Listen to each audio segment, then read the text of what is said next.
രാജ്യത്തേക്ക് ഇറക്കുമതി ചെയ്യുന്ന വാഹനങ്ങൾക്ക് 25% താരിഫ് ഏർപ്പെടുത്തി American president Donald Trump. Tariff വർധനവ് സ്ഥിരമായിരിക്കുമെന്നും ഈ നീക്കത്തിലൂടെ ആഭ്യന്തര ഉൽപാദനം വർദ്ധിക്കുമെന്നും വൈറ്റ് ഹൌസ് വ്യക്തമാക്കി. ഈ നീക്കം വളർച്ചയെ ത്വരിതപ്പെടുത്തുന്നത് തുടരും. ഞങ്ങൾ ഫലപ്രദമായി 25% താരിഫ് ഈടാക്കും എന്നാണ് ട്രംപ് മാധ്യമപ്രവർത്തകരോട് പറഞ്ഞത്.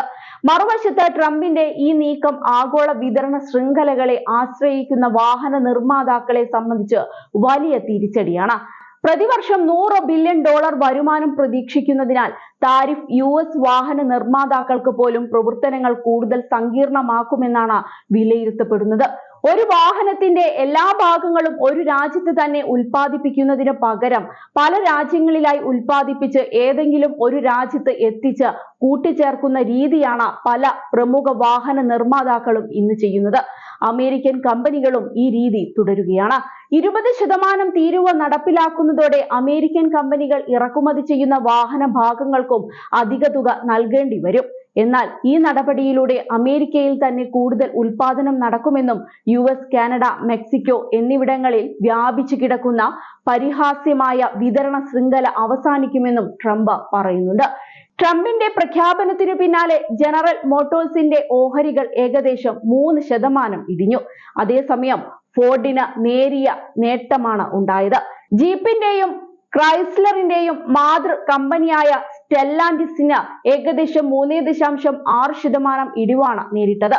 അമേരിക്കയിലേതു മാത്രമല്ല, ജപ്പാനിലെ മുൻനിര കാർ നിർമ്മാതാക്കൾക്കും തിരിച്ചടി നേരിട്ടു. ടൊയോട്ടോ 3.7%, നിസാൻ 3.2%, ഹോണ്ട 3.1% എന്നിവയാണ് ഇടിവ് നേരിട്ട പ്രമുഖ കമ്പനികൾ. മിത്സുബിഷി, ഹുണ്ടായി എന്നിവയ്ക്കും സമാനമായ ഇടിവ് നേരിട്ടിട്ടുണ്ട്. ഈ നീക്കം ജപ്പാന്റെ ഒരു പ്രധാന തൊഴിൽ ദാതാവായ ഓട്ടോമൊബൈൽ മേഖലയെയും US-ലേക്കുള്ള $142 ബില്യൺ കയറ്റുമതിയെയും വലിയ രീതിയിൽ ആശങ്കയിലാക്കുന്നുണ്ട്. ഏപ്രിൽ 3 മുതൽ തന്നെ പുതിയ താരിഫ് വർധനവ് പ്രാബല്യത്തിൽ വരും. നികുതി ഭാരം പൂർണ്ണമായും ഉപയോക്താക്കളിലേക്ക് നൽകുകയാണെങ്കിൽ ഇറക്കുമതി ചെയ്യുന്ന വാഹനത്തിന്റെ ശരാശരി ഓട്ടോ വില $12,500 വരെ ഉയരും.